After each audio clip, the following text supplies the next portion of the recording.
Kira n'ennyanja zikirimaanyi Great Lakes ewatali walala naye nga fossilu zonna ze baasima enkulu za mukyala esinga obukulu eraga nga tuyimiridde straight bagiyita Lucy esimibwa mu Ethiopia LUCY genda oginoonyeeko LUCY and even oyinza okugattako the most ancient documented monuments humanity ng'etandika okubumba zonna zireeta kifaananyi kya mukyala ne tutakomaawo ekibalo ekisinga obukulu mu nsi kiri ku ggumba baliyitadde Ishango Bone lyasimibwa ku nnyanja eya Nyamurashana mistaken gye bayita Lake Edward Ishango Bone lyali ggumba lya njovu liri kati mu British Museum kibalo ekyo kiddayo mu myaka egigenda ddanga mu 4.5 kiriko ze bayita ttale okusala obuti buna n'osiba ekibalo ekyo kyali kikozesebwa abakyala kubala nsonga zaabwe kye kisinga obukulu the Ishango Bone kati ekisinga okwenyamiza nti abakulembeze baffe scientifically they are shy even to be confronted with the facts. Our mindset has been set in a way that we run away from who we are truly are. Kyenyamiza ekyo naye ate okubeera omukulembeze kiba kitegeeza olina okununula abantu bo kati bw'oba otaddewo kyenva nkugambye nti wano e Buganda munono kuba njogera e Buganda kuba nze gino gye nakulira ne bwe mba sifaana nayo naye ng'ate ozaaliddwa oli Muganda edi Muganda kaakati kiba bagamba nti Beene yabeera Senkulumandwa kitegeera yabeera spiritual head yawa spiritual direction kakati Beene asobola okugyawo ennono era n'agiteekawo kati Beene bw'aba asomye n'ayiga ekintu agamba abantu nti no mukikole kati kino yene ennono eriwo senga Beene alitegeera nti omukyala yamulamula ajja kuteekawo ennono eri ennono eteeka omukyala ebweru ompuliriza n'akyuka n'agamba omukyala abeere nga yabeera senta tetusalawo ng'omukyala tannakola ki tannalamula kati olwo Obuganda nga community eno ejja kusituka ebeere ne spiritual awakening naye we are far from that sirabawo essuubi kubanga okusoomozebwa kwe tubadde nako n'ekibooko zivuddeyo era recently nasitula ba student nga tumaze wano okusoma last year nemba twalako mu Lubiri batutwala kakaawa teruli wala nnyo na wano wetuli ne bagamba oyo omulangira Kiseko atakkirizibwa kujja wanero takola ki nga obukyayi obuliwo naye olw'okuba oyogedde ku maama ate bano obukwogera ku maama bagamba oyo yayagala okudibya ebintu byaffe tewali ayagala kudibya bintu bya muntu kubanga tewali kye mulina tuli mu kukaaba mu bugigi gwe bwogenda n'otambulako n'olaba wano e Buganda n'otunuulira ebintu eri ebweru ng'abantu balima ebitooke bibeerawo abantu balunda ebisolo ne bibeerawo abantu babeera n'ebinyonyi birds ne bibeerawo wanondaga omuntu wanondaga wano mu Buganda oyinza okundagada this is a thriving farm byonna bifa bufi but everyone is shy to talk about it nze siri shy n'otuuka n'ogamba naye ate bwe muba musazeewo okwagala okubeera nti no you supervise your downfall there is another community gamba message y'omulangira oyo tugirireetingako katukube wano omwagaanya wewabeerawo abantu bo bajje bakusisinkane era nga mpeera njiwulira bakaaba ti olaba ebiva mu masaza gaffe muvamu byangwe na ndagala na manda kusala miti naye eriyo wava emmere wava amata n'abaana bafa bavudde mu masomero bukipusi bwe bafumba nabo buveeri kyekyabaawo wano kati ffe tutandika kunyiigira bali naye lwaki nze nkyeneebaza Dr. Kiulankuba gyalaba message yange n'angamba sekwakuba nze banzaalira wano am street born urban setting n'angamba genda obeere connected n'abantu because abakulembeze yawandika akatabo free your mind n'agamba nti no abakulembeze tetusoma we don't study the people we intend to lead tetusoma bantu betugenderera okukulembera Instead, we study the people oba tukulembera abantu okusinziira ku muzungu bwe yastudinga omuntu omuddugavu. Awo n'atuwa to rule, not to lead. Yes. Kati n'agamba genda ostudinga abantu Genda b'oyagala obeke okununula kubanga gw'oli mulangira. You are an African prince. You are not Olina a okulanga. Buganda prince. So which means in any community wano mu Africa osobola okubeerawo. Kati genda ostudinga abantu abo olabe engeri gy'obasitula n'obasukkulumya n'obanunula kubanga gwe mulangira. Naffe tugenda funako omukisa kubanga naffe mwankole waliyo obwakabaka, but we are lacking direction. We need a think tank to guide us. Nampa omwaganya, nampa ekifo we twatandikira. Naffe ne tugraduate nga naffe tukuze ne tubeerako ewaffe. Naye nasoma ne studyinga abantu eyo. Abantu abo bali bw'otuuka eri onoonya essabo ne likubula. Not because tebali spiritually conscious. Naye bino ebintu ebyokuteekamu amalala obuyinza we buli ne bwe luba lusozi tebagendayo ate ne bazimbayo. Ogendayo kuvuunama n'ovaayo. Ne waneeno wabeerawo nti olusozi olw'Egindo osangayo ng'abantu bazimbyeyo. Ebiri ebintu byabwe tebabizanyira, they have not commercialized. So bwe babeerawo omuntu asobola obalungamya nti obuyinza obutudde wano, the sitting divine authority in this area is seeking to be transitioned into the godly. Ffe tugendayo ne tuzimbawo ne tubuwamba ne tutandika bukozesa kufuna ssente. Kyekiri wano mu Buganda ekitali mwankole. Kati bwe kuba tekiri mwankole, abali abanyankole and those in the west ne bwe batoli munyankole, kiba kitegeeza ogenda kubeera nti obeera n'enkizo. Obuyinza obwo bwa Katonda okuwanirira ne bukusuusuuta. Y'ensonga lwaki bo batunuulira babeera successful.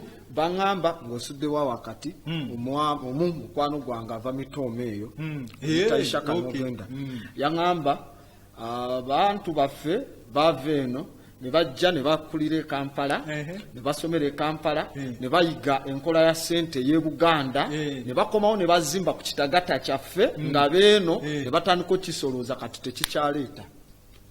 Bakizannyira bagiyigira eno ey'okusolooza ssente. Kati obuyinza awo buvaawo kubanga kati obwo obuyinza baabukwata ne buli mu buwange. Ne batandika n'okugira okiyingiramu ojja kusasula bweziti, okufumbiramu amagi bweziti, ne bazimbako buloogi oba abantu okujja okukolerawo obukaba bwabwe abavuddeyo newa banzibyewa najja ne yeekukumikawo ekifo ekyalinga nga kiri free nga buli omu oyingira ekitagata ne kibeera nga era baŋŋamba mmwe eyo abaveeyo abaana bave ne bajjeyo ne bakulireyo ne mubayigiriza enkola ya ssente eyo ey'amangu mangu bajja ne boonoona ebintu byaffe. Era omulanga nkubi sikomaawo nagenda ku lusozi kwenkulidde olwa Nakayima ne Mubende.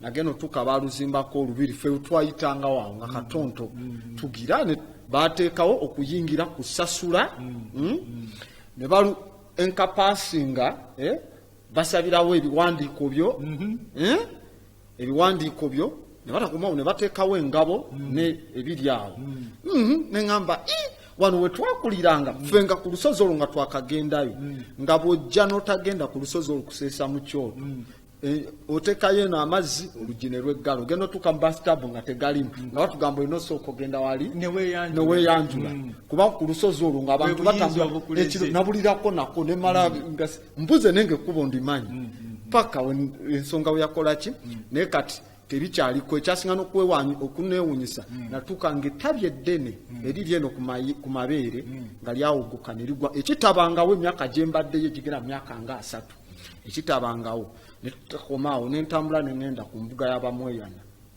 wetuuka mu kulinnya n'atugamba eyo Nakayima yasengukayo dda bawambayo yasengukayo dda nti balina amanya gye bagula ettaka eno oba kilometers 4 tegyagenda okudda nti eri baamuwamba yavaayo dda ne sikomaawo ne ŋŋenda ekayinja ku kigere ekyo bagamba yasinzira ngenda otuukayo nga wo kyayonoonekera ddala baasibako na sseŋŋenga omuzungu ne ŋŋamba kati olina ekintu ky'osiikudde because omulama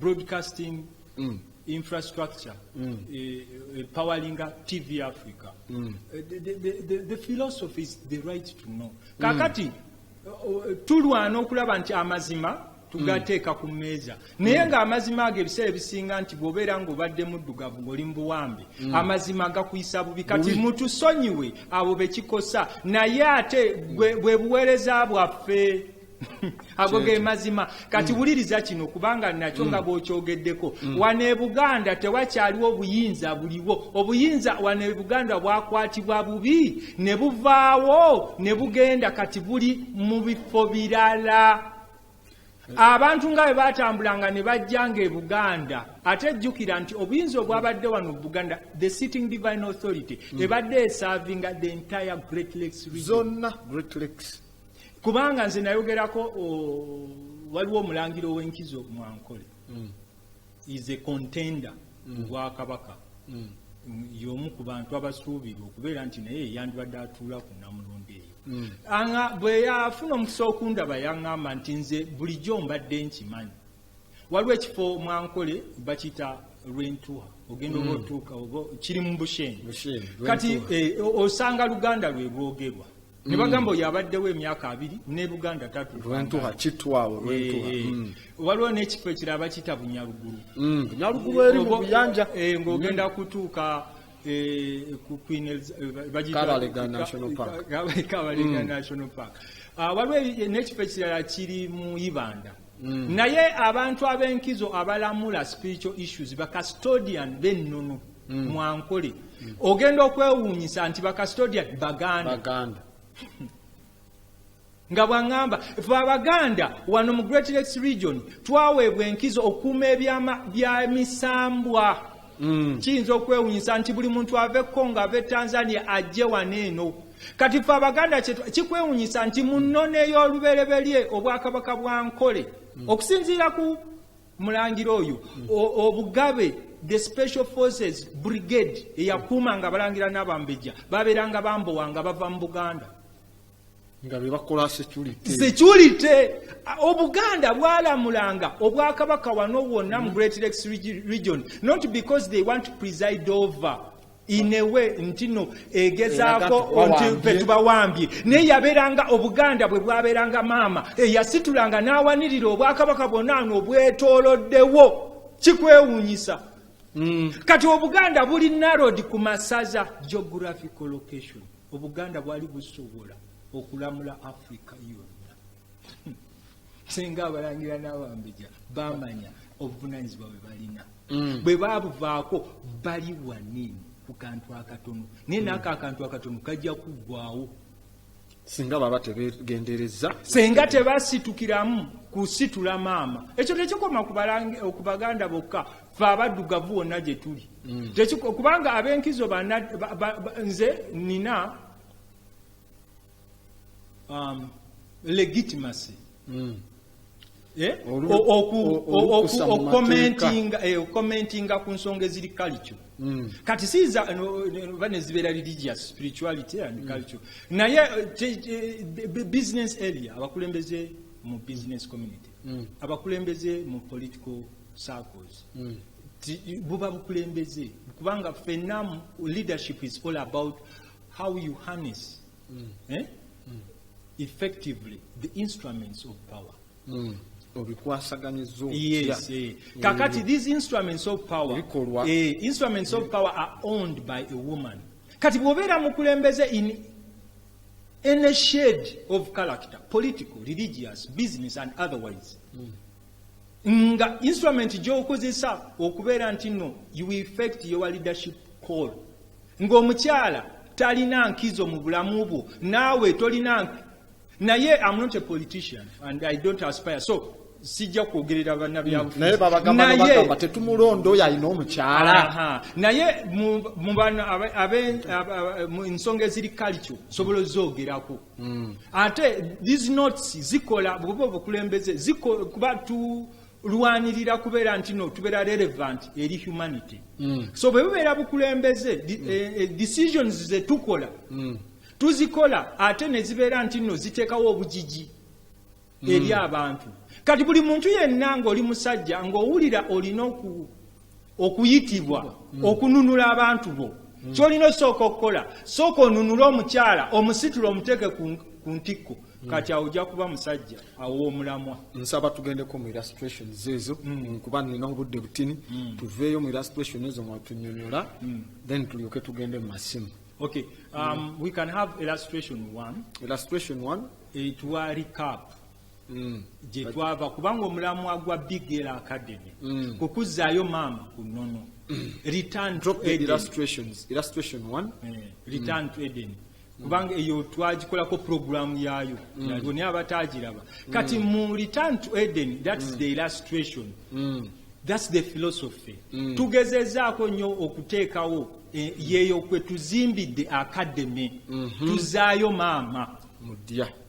So for those who did not have a chance to absorb that illustration, pozi nyinza okugattako illustration eyo yazimbibwa wano ku TV Africa. We have omwami bamuyita Musoke Lukwago, mwebaza nkimanyi olaba ye yazimba illustration eyo. Kati omukyala gwe wa hostinga wano Amenti bw'agenda mu temple mwe ba initiatingira ba Farao yasangayo illustration eyo mu tempo yasanga illustration ye. Kakati bw'alaba ekifaananyi ekyo yagamba nina ogenda okunoonya illustration eno weeri kubanga eyo illustration feeyo tetwabeerayo naye omukyala yagisangayo ate yazimbibwa wano ku TV Africa omwami Lukwago. Mwami Musoke Lukwago. Kati awo kikulaga tuzaayo maama ku ntikko oyo omwana gw'omulaba gwaweese ku mabega yeyo instrument of power. The instrument of power jaweese. Kakati omukyala agitwala omwana oyo amuweese akule atuuke ku level ntino asobola okutambula agende gy'ava. Kati awo wetwagambira buli musajja afuneyo omukyala gwasobola okusala endalinga gy'ali. Mu mbeera eyo twetegereza nti nno omukyala oyo mukolera olusuku. Edeni kijjayo ekifaananyi eky'olusuku. Return to Eden tuddeyo ku Namulondo eri origino lwe lusuku. Kati we can have illustration 2A. Illustration 2A. Kakati ebbanga lyembadde nga I'm absent on the TV Africa family naddala perception. Tubadde tuzimba lusuku. Kati eyo ye Namulondo yoyo omukyala gwe mulaba ayitibwa Maama Mbabazi atula Mwankole ekifo Bushenyi mu Mbejja. Nange obuyinza gwe bwanjoleka nti yoyo gwolina okuwanikira omuwanirire gwolina okusala endalingira. Kati buli musajja alina enkizo okulaga omukyala gw'asala endalinze gy'ali. I'm setting a precedent. Abakyala tuleme bateeka at the backdrop oba babere at the back door oba at the backstage. Oyo ye kabaka wange, oyo ye queen wange, era tuzimba obwakabaka, era Namulondo yeeyo olwo. Kati ayungiza waliwo ensujjwawo bivaayo bigenda mu kiyungu. Ekiyungu ye alutali. Yes. N'afumba. Kakati obuyinza obwo omwana oyo gwaweese ku mugongo alina omuwa emmere n'abeera ng'alya akule. So we can have illustration 2B. Illustration 2B. So ebiseera ebisinga we have kye bayita union of mind. Nti tussa kimu. Tubeera mu mbeera buli omu yakusitula munne. Tetulina bujiji. Embeera tugiyitamu nga tuli omuntu omu. Because ekifaananyi he can speak million words. Gotunira ekifaananyi ekyo n'otunira abantu bano do they at any point find themselves bickering? Tewabawo bickering. Bw'otunira ekifaananyi ekyo. Now naye omulamwa we can have illustration 3A.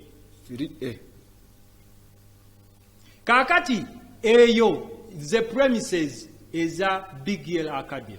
big god like kati bwe nazuula ge matwale kyetulwanya okuzimba omukyalo oyo twasitula mu nteekateeka twalina okusanga ekifo okufuna ekifo nti bw'oba ozze ng'omwana omuntu azze otuuka awaka ne tukulabirira ng'omwana azze awaka si kugenda mu kifo kino gamba teeka wali ssente teeka wali bw'ojja waka naye omwana agenda mu bazadde be tagenda ngalonsa naye toyinza gamba nti omwana nga tetunaba kukwaniriza agenda wali osooka oteeka wali ssente the arrangement is African centered.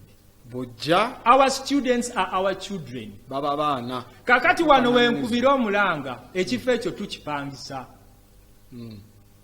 Naye there is room tusobola okukigula. Bwe wabeerayo eyo omuntu alaba message eno n'akwatibwako osobola ocontributing okulaba nti tukigule.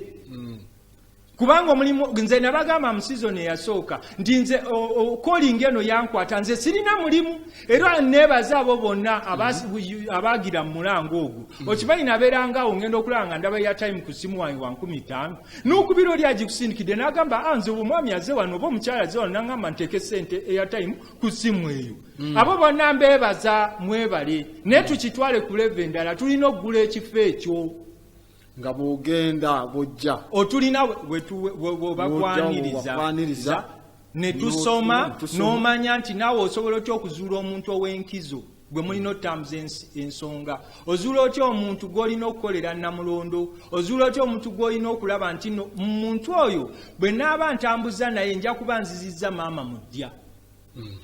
So there is illustration 3A. This is you can give us illustration 3B. 3B. Ye size endala. Kati yo ango ekifo ekyo bwe kiri. Kisobola oku accommodating abantu abamalako abaana abawerako. Tutambulira ddala nga tuli very comfortable. Kati gwe mulango ogwo the zenith of African spirituality season 2 erina okuwunzika ng'ekifo ekyo tukifunye nga kyaffe ye ya academy. Wali essomero. Thank you, producer. Thank you very much. There's an illustration. There's an illustration. Okay. So ekitegeeza kati wali wogambye mwagala ttaka kwe mwagala otuula n'ekyo ekifo kiri kwegyo ettaka. Anti bwe tuba tutandikidde awo bwe tujja okufuna ettaka eddala eggazi tuzimbire eddala nga ekirooto kiri nti tufuna ettaka nga liri a square mile tuzimbireko ddala academy. But mu mbeera eno ekyo ekifo bwe tuba tukifunye tukyasobola okutambulizaawo ensonga. Kuliko olusuku lwe luli lwolabye mu kifaananyi kuliko eyo ennyumba kati ne bwe babeera abantu 20 tusobola okutambula nabo ebisenge mubirabye nti buli kisenge abakyala balina bye bayinza okwebaka n'abaami balina bye bayinza okwebaka. Kitegeeza Grandabot wajja n'ebitabo bye wabiteeka abazze okusoma ne basoma. In fact kati ne level eddako twagala bwe ngenda twagala kulaba nti no tuteekayo sola nga tusobola okuteekako TV nga abantu abalaba platform nga basoma Grandabot nga basomera ku ki nga basomerawo ku ssomero nga bebeera connected. Kati omwaka guno nga tegunnaggwako tuteekewo sola nga abantu basobola okulaba TV nga program eya TV Africa programs eza TV Africa nga abantu baziraba nga bazisoma kubanga eri abantu balaba amawulire nga basically ku mikutu egy'Oluganda giri very popular. So na wano mu Luganda abantu baba basobola okukola okufollowinga era ne ba student gye bali basoma n'eri ba student tetubajjaako ssente naye gwe student gwe weekolamu omulimu.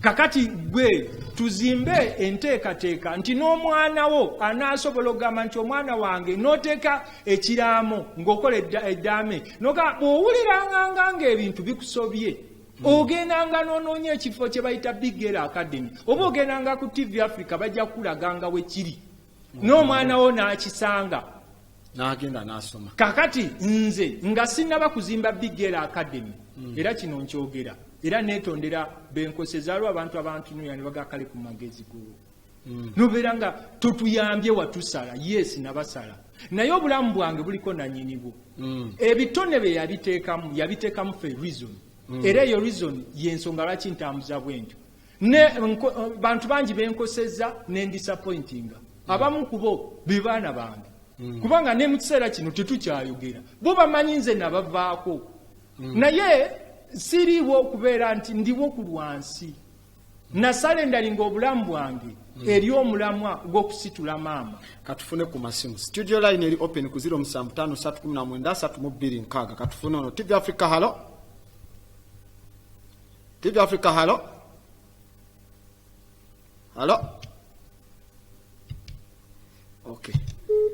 Tusobodde kubanga tukufuna naye nga studio line eri ku 07531932 kujja okuyita aba message simu eno message zijjula mangu ne zitulemesa olumu okusoma naye nga yeyo studio line 07531932 kumujja okubanga mukola ki nga muyita tubire nga twogerako ku program eno season tulimu ya kubiri eya Zenith of African Spirituality. TV Africa. Halo. Halo, twogedde nani ono? Nogedde n'ensubuga. Essebo nsubuga okubiddewa. Ndiganda nga bulijjo. Essebo. Mwebale okusomesa. Essebo.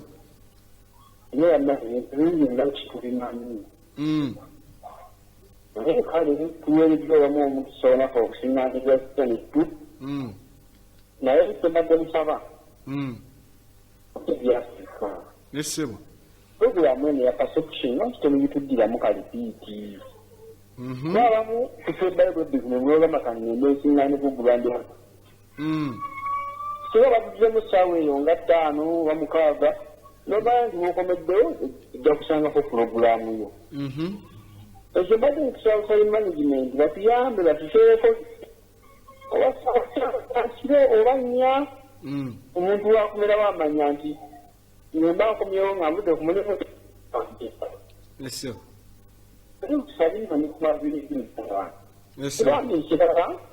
Essebo. Halo. Abakutuwaje tumanyi mu nsonga ya maama. Era abamu nga balina nti tubadde osanga tubayisaamu amaaso. Sembuuza.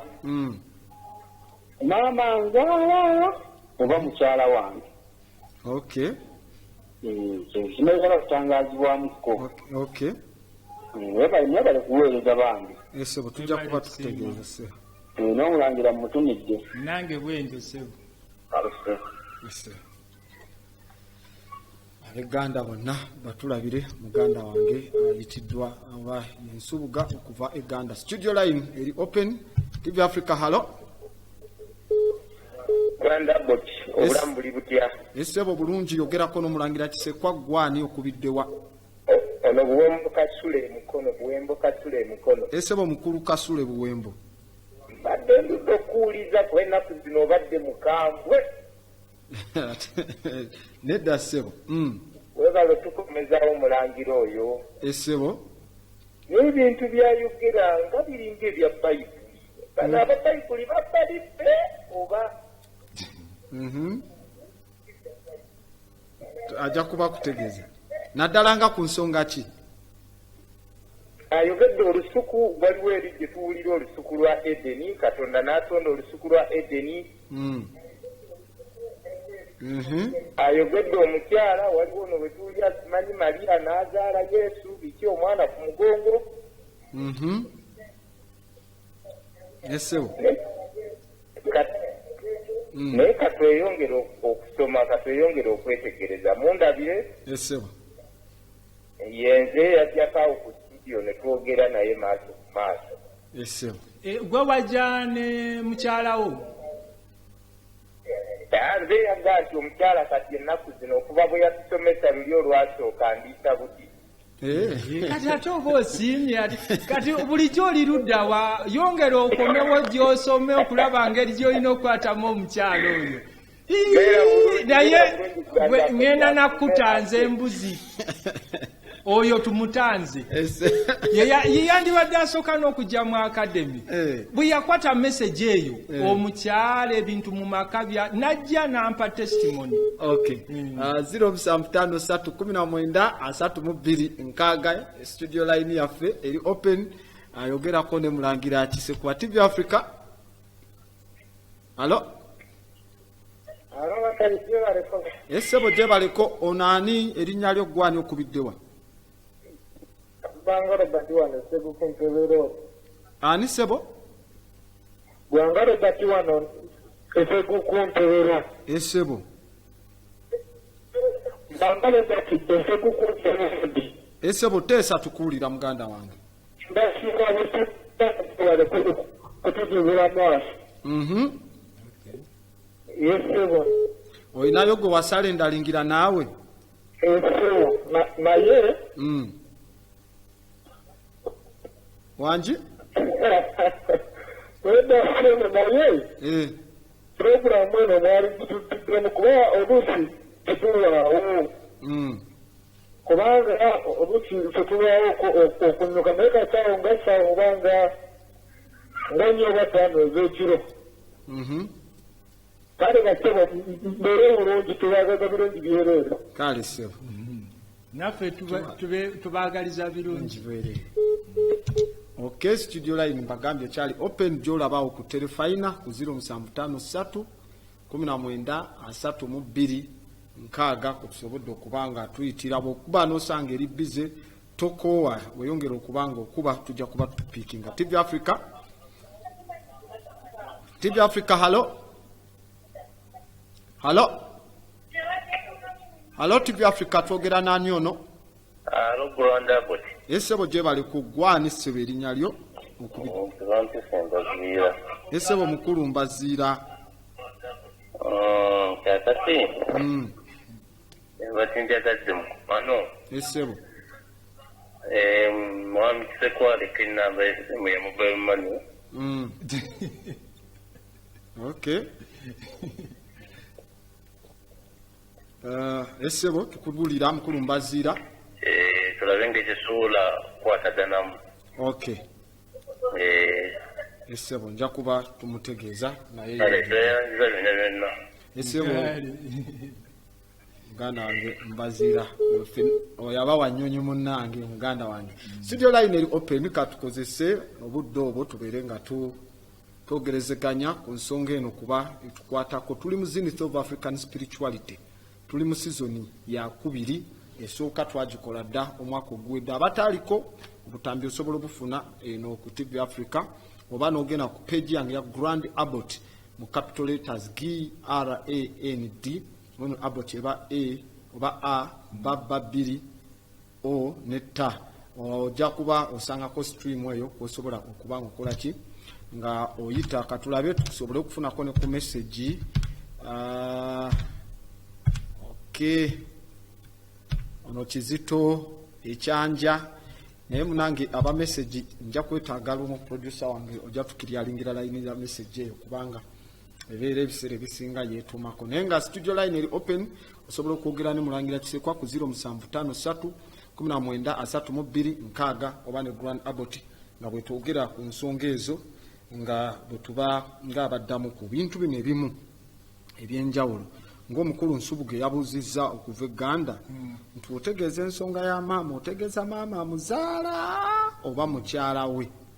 Okay. Wano era mu Buganda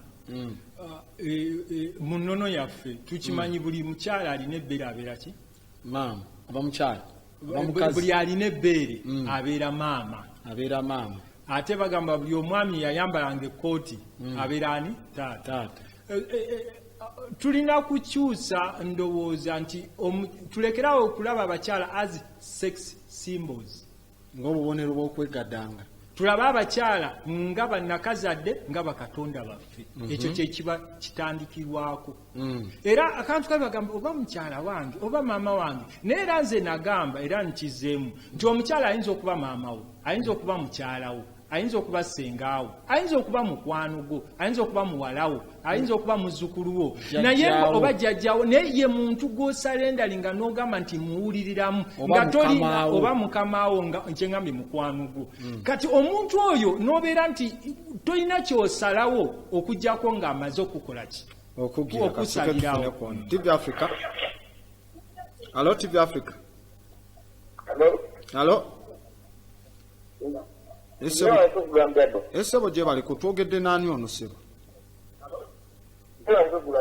Esebo gye baliko gwani sebo okubiddewa? Amanya zikamya wano mundima. Esebo mukulu kamya. Kati ze fate mbuze mbuze. Atuwe kutambuke bali wangi. Wangi? Bate mbuze mbuze kwa kunya mbuze lubali wangi. Ekibuuzo sikuli abulungi netuwakawo. Njasobola okunyambutereza lubaale. Osobola omuyambutereza lubaale? Okay, ajja kuba akuddamu. Okay. Bamuyitani? Bamuyita kamya. Okay, tujja kutegeeza ku nsonga eyo. Beerako ku TV, tovaako ku telefayina. Tujja kuba Mulangira Kiseko ajja kuba akuddamu mpola oba kunnyonnyole ku nsonga eyo. Naye tubadde tukyali ku eri ensonga. Ya maama oba mukyala oba oba boss oba boss wo ayinza okuba mukwano ng'ate mukwano gwo nga amazima agaliwo nti omuntu gweyayabirizamu n'omubuulira ekyama kyo. Maama we ayinza okubeera nti nno nga mbulamu omweyabirizamu naye ate waliwo bamaama nga lusobola mweyabirizamu ate mukwano gwa maama wo nga osobola okugendayo n'okola ki n'omugamba ye muntu gw'osobola okwesiga. Kye twandiise someone who can attract your trust.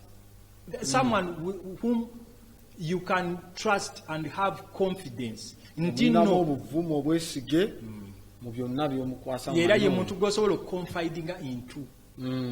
Oyo kati nenga ali mu kitonde kyakubeera maama ne mukyalawo ayinza okikola.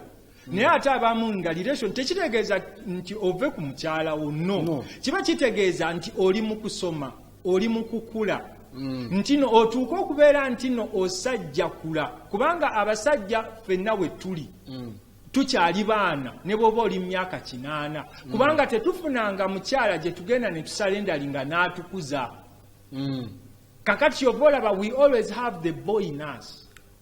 Era kibagamba omwakalenzi akakakuli. Yes. The boy nolaba omusajja ebintu byakola naye akalenzi kali ne ka overridinga yeetaaga omukyala we bava mu nnono yaffe gamba nti weetaaga kutuuzibwa. Kati omusajja era twakyogerako litatuuza omukyala yatuuza naye tekitegeeza era nakyogerako nti omukyala aweekatwe ng'okumpi n'omuzikiti gwe bayita Naalongo akoze omulimu munene okuyonsa abaana n'okubasitula naye teyakola ssabo. Era ebiseera bwe nali njogerako nti tetulina kuzimba masabo okulaba nti tutambuza ensonga okutebereza lubaale waffe. Gwe olina kumanya ki kye nina okukola.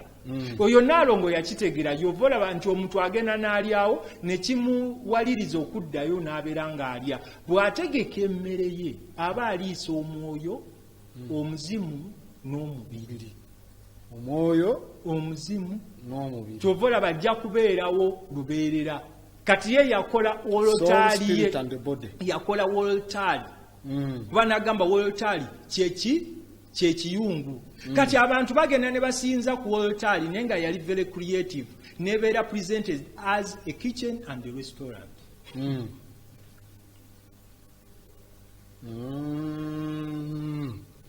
Ensonga eyo naye alina olusuku jjajja ebintu ebyo yebeeranga Namulondo. Omusajja agambye omu ensonga ezo Edeni mukyala biringa ebya Bible kijja kitya naye TV Africa omulamwa gwetambulirako bakulaga nti no Bible yava mu kitabo ekya ancient bakita the book of the dead. Waliwo n'akatabo akawandiikibwa era tukogerako waneeno.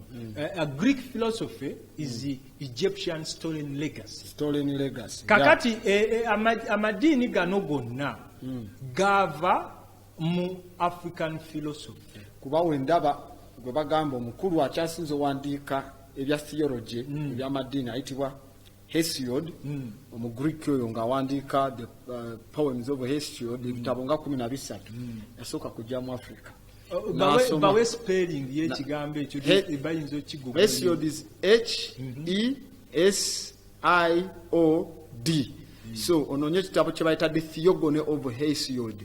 Akulaga byonna jjaze n'abisomera mu Africa n'atandikawo eddiini ensoma y'amadiini mu Bagiriki okuba introducing nga mwe bayita the Olympian gods ne spirit this and this okuleeta Zeus no from Zeus, Zeus, Jesus, that stuff yonna nga bwejja from ancient Africa. Era tubadde nga tuzisoma nga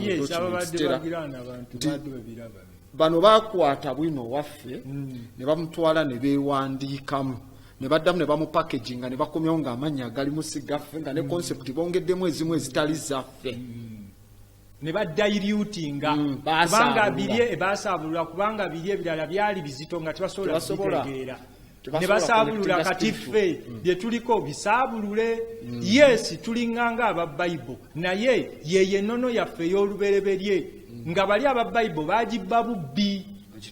Era n'ebitabo ebyo gye biri ogenda n'okinoonya Google. Greek philosophy is Egyptian stolen legacy.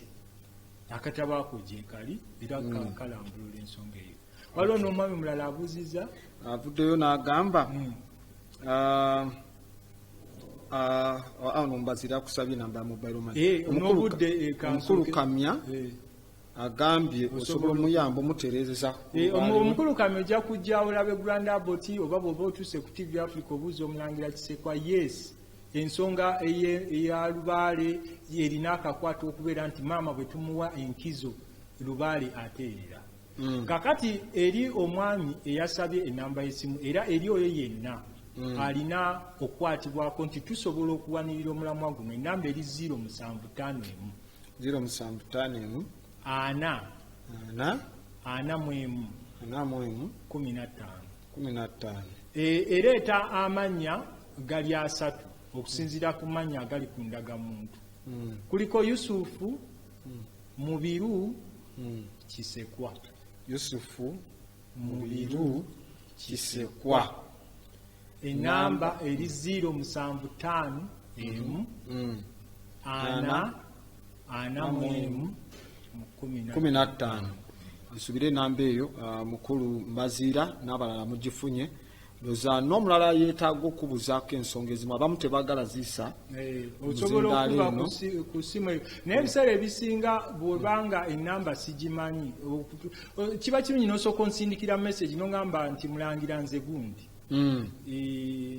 nandyagadde okwogerako naawe erinnya lyange nze gundi kati erinnya eryo enamba eyo ngikwata nengiteeka mu phone book nentekako erinnya lyo nenkusindikira nga kati nkubira kati bw'onoonkubira ereeta linnya eryo nemmanya kubanga bw'onootandika okukwata amasimu gotomanyi oluusi tekikwanguyira sitera kikozesa weewaawo omukisa guyinza okunkwata oli nankubira nengikwata naye tekibeera garanti. Katufuneyo ku basembayo tulabe TV Africa.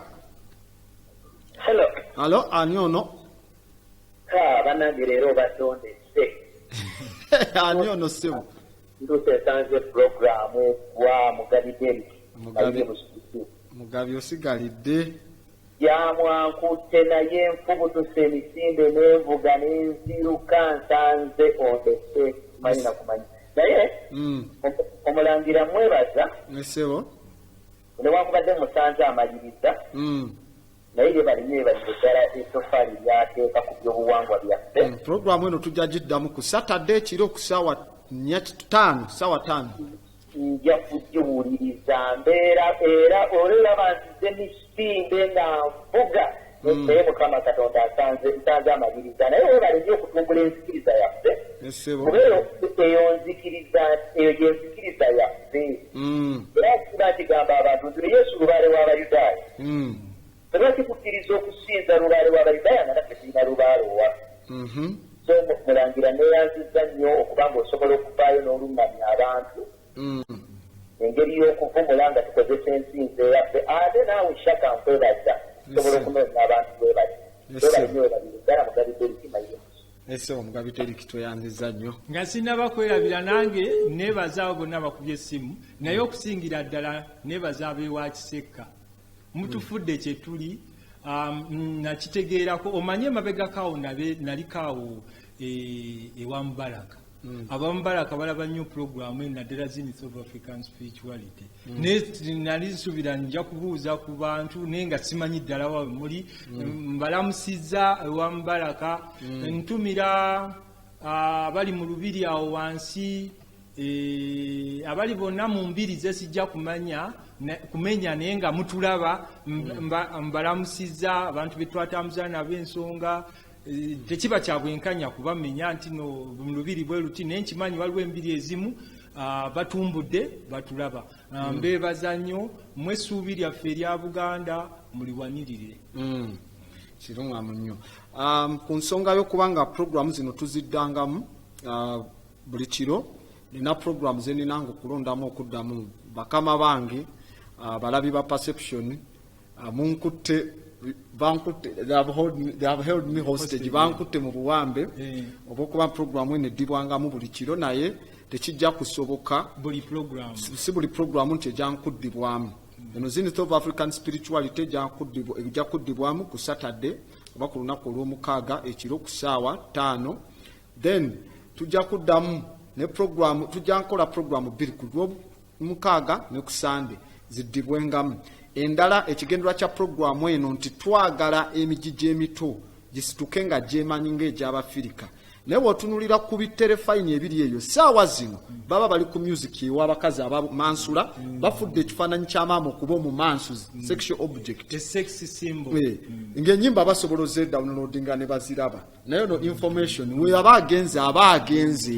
kati nze woŋŋamba nteekewo ku ssaawa 4 bagamba kasoke tulabe ebimansulo byaffe ku TV zino endala oli tujja mulaba ekiro ku 4 nga tumaze okunywa walagi nedda siwe tujja okuba puroguramu ejjanga tandika ssaawa 10 kuba ebimansulo by'ennyimba zaabwe bitandika 11 omuvubuka omwana oyo gwe tuzimba bw'atuukayo ku ssaawa 10 kyukaffe tetuba na break kwemansula ku ddeeno agenda okulowooza ogenda mu bimansuku nga kyamaze dde osoma ate nga takyagala bigendamu ng'abikyayi so ye aim ya puroguramu eno bwe tukoma ogiddamu oli ajja gamba kansule ogenda ndaba ebimansuko byange mulaba ekiro nga ndi kuwalagi so munansonyiwa tekijjanga asoboka buli puroguramu tujjanga kulondamu puroguramu 2 ne tujjanga okuddamu mu nnaku eza weekend era nga tweyanziza mulangira kiseko okubanga nze nosobola okubanga otangaza abantu ku nsonga ezo era saagala osuule mulimo guno wansi kubanga gwe mulimo kati kuba nze omulimo omulala gwe manyi ogweri waguviirako ddala ogw'obuyigirize abantu abamu gye beegomba emirimu okubanga bakola naye n'otambulira ku kuyitibwa okw'amaama nange singa ndi mu laboratory eyo singa nzimba amadagala gange singa nkola weapons of mass destruction bya industrial chemistry n'ebirala biological staff byonna naye nayitibwa okujja okusomesa ensonga eno ey'enjawulo ku lw'okubanga twagaliza ensonga y'amaama n'Afrika nja kukomyawo ku lunaku olulala olwokuna era nga tweyanziza yenna oyo yenna abadde ku TV eno akubye essimu asindise message yonna tusonyiwa tusobodde zisoma olw'okuba nti zibaako jam naye tujja kuddamu n'olunaku olulala enkya nja kubanga wendi twongereze ku miramu emirala gye tubadde nga tusoma era ashe bye bye. Wherever you go,